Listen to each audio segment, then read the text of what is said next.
Hello and welcome to Indus News, live from Islamabad. I am Muneeb Hamid with the news of this hour. Let's begin with the headlines first.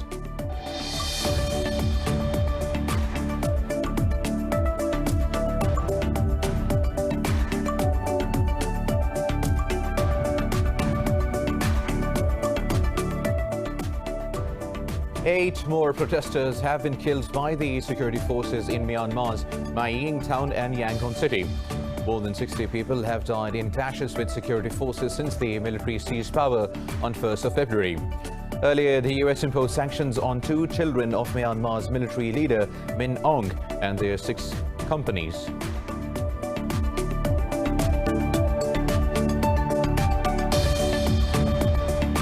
Indian troops have martyred 2 more civilians in occupied Jammu and Kashmir's Islamabad district. The youths were targeted during a cordon and search operation in the Gandipura area of the district. The occupying forces have killed hundreds of Kashmiri civilians since the illegal revocation of the valley on 5th of August 2019.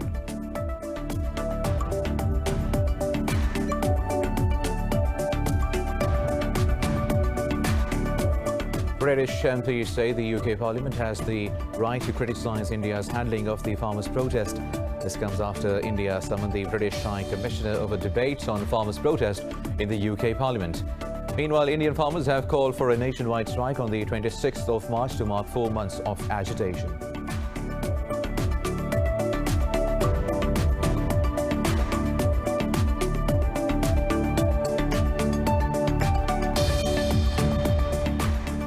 Yemen's army says it has partially broken Houthis' 6-year-long siege of the southern city of TAIZ. In an interview, a Yemeni military spokesperson said the army seized control of several mountain locations on the western edges of the city. Meanwhile, the Saudi-led Arab coalition said it destroyed Houthis' missile launcher in an airstrike in MARIB province.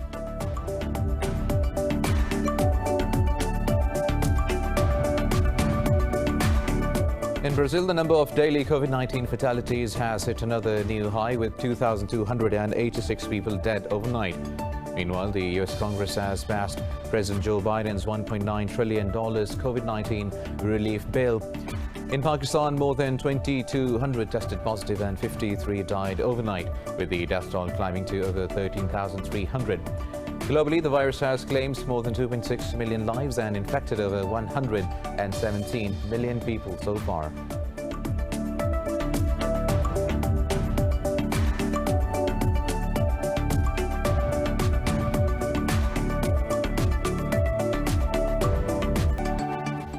Well, these were the top stories. News in detail after a short break. Stay with us.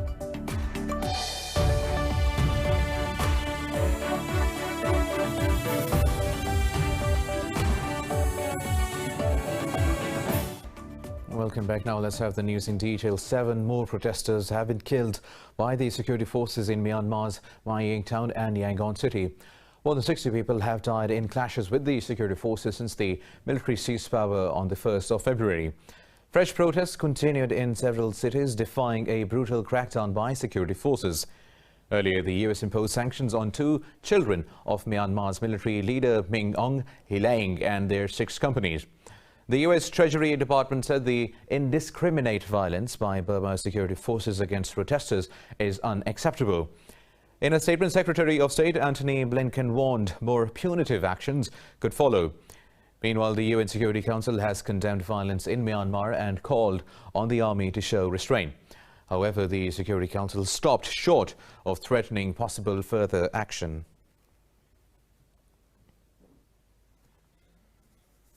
Now, Indian troops have martyred 2 more civilians in occupied Jammu and Kashmir's Islamabad district. The occupying forces have killed hundreds of Kashmiri civilians since the illegal revocation of the valley on 5th of August 2019. In their fresh act of state terrorism, the occupying forces targeted the youth during a cordon and search operation in the Gandipura area of the district. The operation continued till last reports came in. Meanwhile, an Indian soldier shot himself dead with his service rifle inside a camp in the Budgam district. Now, international human rights activists have slammed India's xenophobic and supremacist ideology under Prime Minister Modi. At a webinar titled India for Elected Hindus Only, activists criticized New Delhi's inhumane treatment towards religious minorities. Ali Yahya hosted the webinar that was held by Geneva Times. Speakers included United Kingdom parliamentarian Afzal Khan, London human rights activist Dr. Feroz, and human rights defender from Tunisia, Rahma bin Hamadi. They condemned BJP government's policies that seek to discriminate against religious minorities and against sub-caste Hindus as well. The speakers also demanded India to arrest culprits of 11 Pakistani Hindus refugees murdered in the Jodhpur district of Rajasthan. The exhibition highlighted Indian atrocities in occupied Jammu and Kashmir.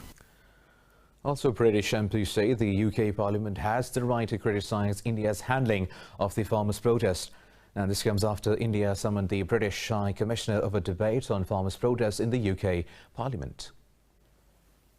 In a statement, the Liberal Democrat spokesperson, Leila Moran, said what was discussed in Parliament was the power of democracy.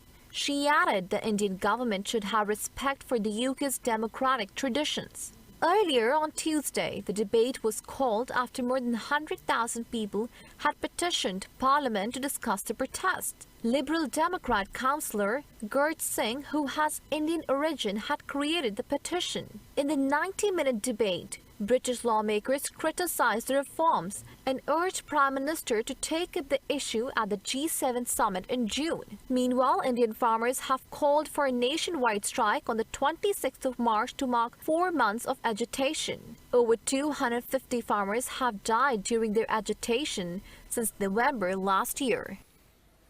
Now, Pakistan's President Dr. Arif Alvi says India is creating a war hysteria against China. He was addressing the inauguration ceremony of Pakistan Air Force's Air War College Institute in Karachi. President Alvi said the history of India tells that it always resorted to lies and deceit before the world community. He said India wants to use the Quadrilateral Alliance to seek protection from being called out for its atrocities in occupied Kashmir. The president added Pakistan desires regional peace and stability and will continue its endeavours to maintain it. He praised the skillfulness and professionalism of the Pakistan Air Force.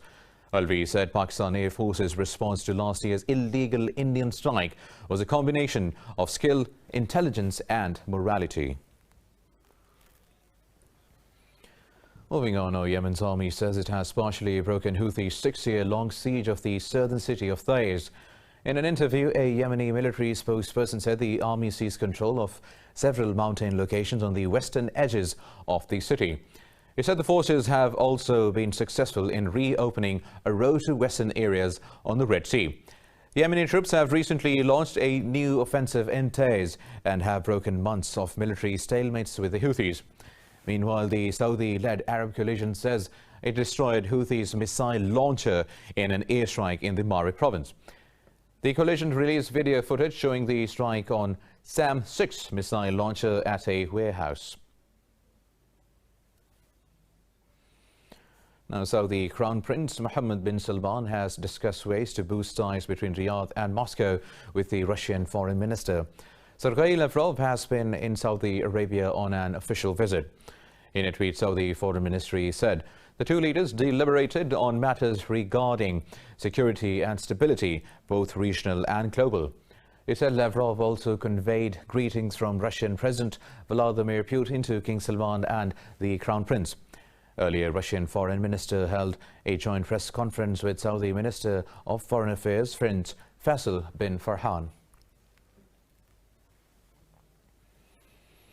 Now, Israeli Defense Forces have arrested 5 Palestinian children in the West Bank. Israeli NGO Beit Salem says the children aged between 8 and 12 were rounded up near the Avath Mound outpost. The NGO said the army apprehended the children over accusations of attempts to steal parrots from the outpost. It said the settlers from a nearby farm called the army. The group said the Israeli forces have temporarily released the children and said that they will be interrogated later.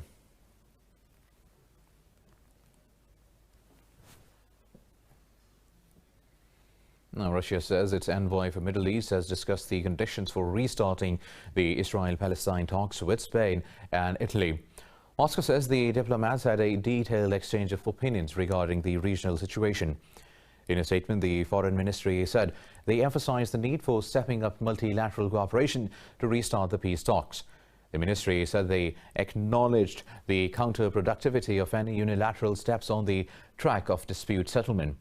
It added the diplomat discussed Moscow's initiative to convene an international conference on the Middle East peace process.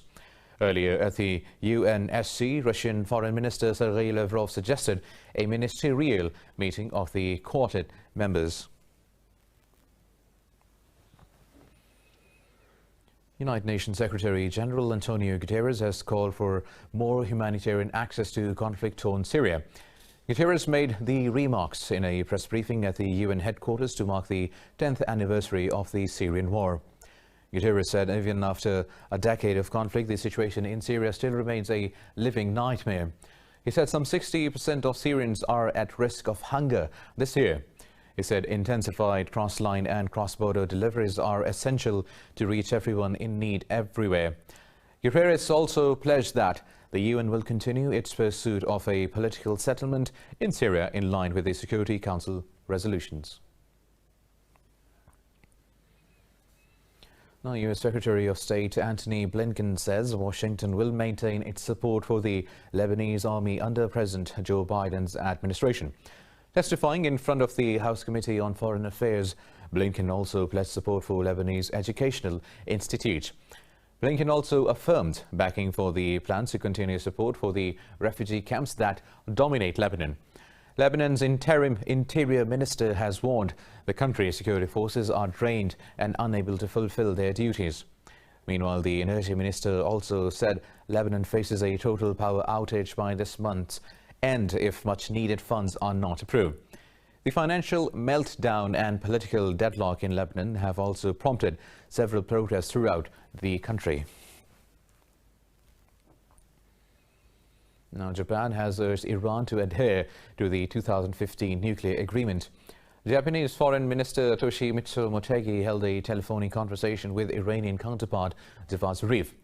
In a statement, Japan's foreign ministry said Toshimitsu asked Zarif to take a constructive approach to U.S. President's initiative to revive talks. He said the foreign minister also expressed concerns over Iran halting inspections by the UN nuclear watchdog. Toshimitsu said Japan will continue diplomatic efforts drawing on an alliance with the U.S. and a friendly relationship with Iran. Meanwhile, Iranian state media said Zarif said Tehran is ready to resume its commitments if others start fulfilling theirs. Earlier, U.S. Secretary of State opposed the release of Iran's billions of dollars from South Korea until it returns to full compliance with the deal. Moving on, our U.S. Secretary of State Antony Blinken will meet with his Chinese counterpart Wang Yi on 18th of March in Alaska. The White House says the meeting will be an opportunity to address a wide range of issues, including deep disagreements. This will be the first high-level in-person contact between the two sparring countries under the Biden administration. During a congressional hearing, Blinken said the meeting is a chance to lay out U.S. concerns with Beijing in frank terms. This is an important opportunity for us to lay out in very frank terms the many concerns that we have with Beijing's actions and behavior that are challenging the security, the prosperity, and the values of the United States and our partners and allies. So we intend to raise, and we will raise, the host of issues, some of which have already been touched on today, that concern us. More news coming up in this news bulletin after a short break. Stay with us.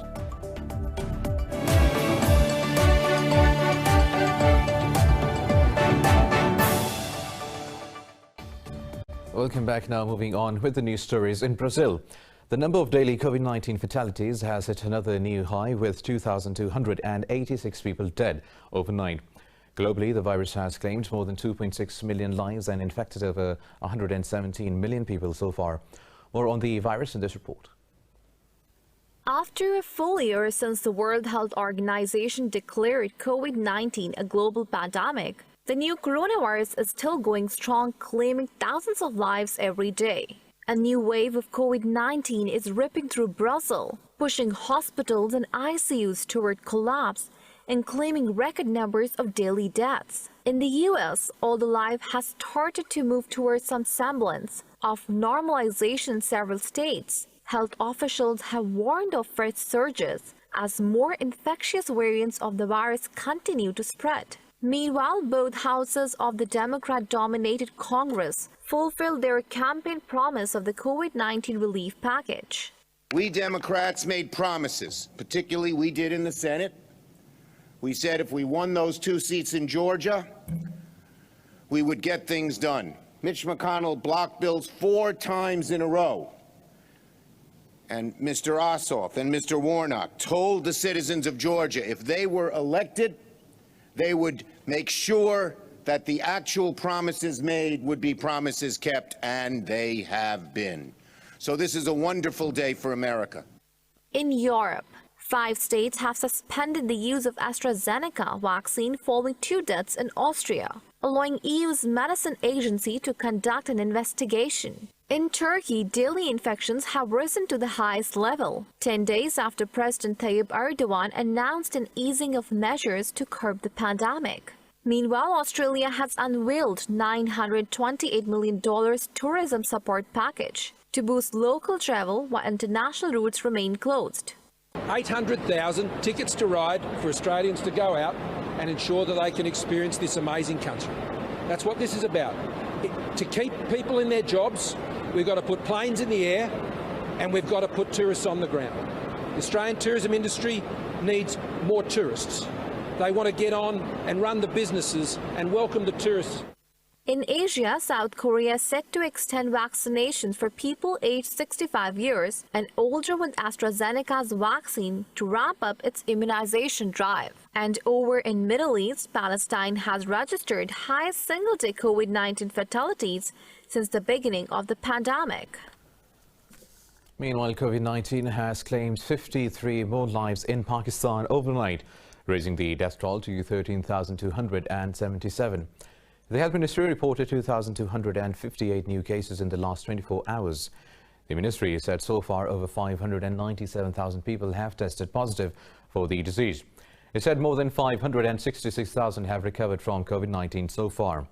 The ministry added there are over 17,000 active cases in the country. It added 1,688 patients are in critical condition. Now, 27 people have died after a bus carrying dozens of pilgrims plunged down a steep abyss on Indonesia's Java island. Authorities say the victims also include junior high school students. They said rescuers worked through the night using cranes to save 39 injured survivors from the wreckage. They said the bus carrying 66 passengers was traveling on a winding and poorly lit road when it plunged down the 20-meter ravine. It was returning from a religious pilgrimage site in West Java.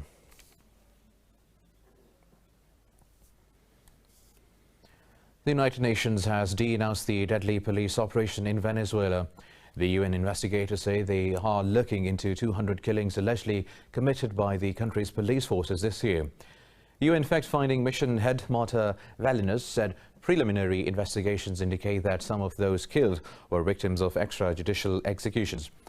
Valinas said authorities have failed to release death certificates even after charging fees for the autopsies. Meanwhile, in a statement, Venezuela's foreign ministry rejected the accusations as false. Today marks the 10th anniversary of a massive earthquake and a tsunami that triggered triple nuclear meltdowns in Fukushima, Japan. Thousands lost their lives while tens of thousands had to evacuate in the aftermath. Years on, Fukushima residents recall the traumatic experience but also speak about hopes for the future. Details in this report. It was just after 2:45 on a cold Friday afternoon when buildings across northeast Japan began to shake fiercely as one of the strongest earthquakes ever recorded unleashed its fury. The March 11th 2011 tremor triggered a catastrophic tsunami and nuclear disaster. Trucks and houses had been swept aside like children's toys. The earthquake caused meltdowns at the Fukushima Daiichi nuclear power plant and forced more than 160,000 residents to flee as radiation spewed into the air. With a moment of silence, prayers and anti-nuclear protests, Japan mourned the victims 10 years after.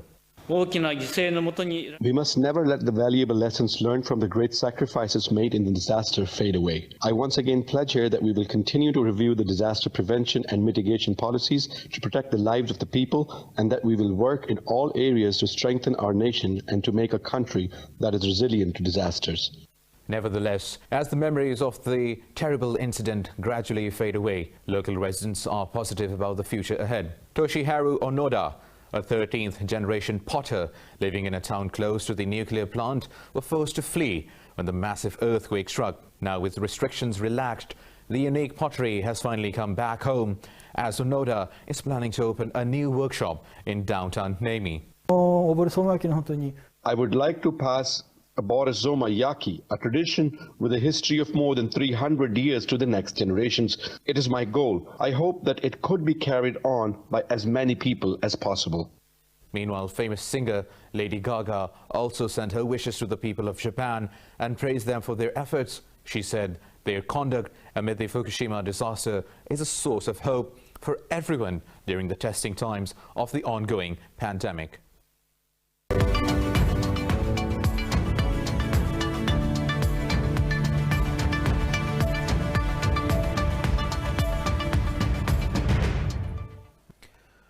In business stories, most European stocks are trading higher as markets react to positive momentum after US lower house passed a $1.9 trillion COVID-19 relief bill. Italy's FTSE MIB is leading the gains, rising over 1%. London's FTSE, the CAC 40 in Paris, the Stock 600 have also added marginally. While Frankfurt's DAX is trading flat. Earlier, almost all Asian markets gained, with the exception of Australian bourses that traded flat. And with that, we come to the end of this news bulletin. For the latest updates, you can follow us on social media at Indus.News.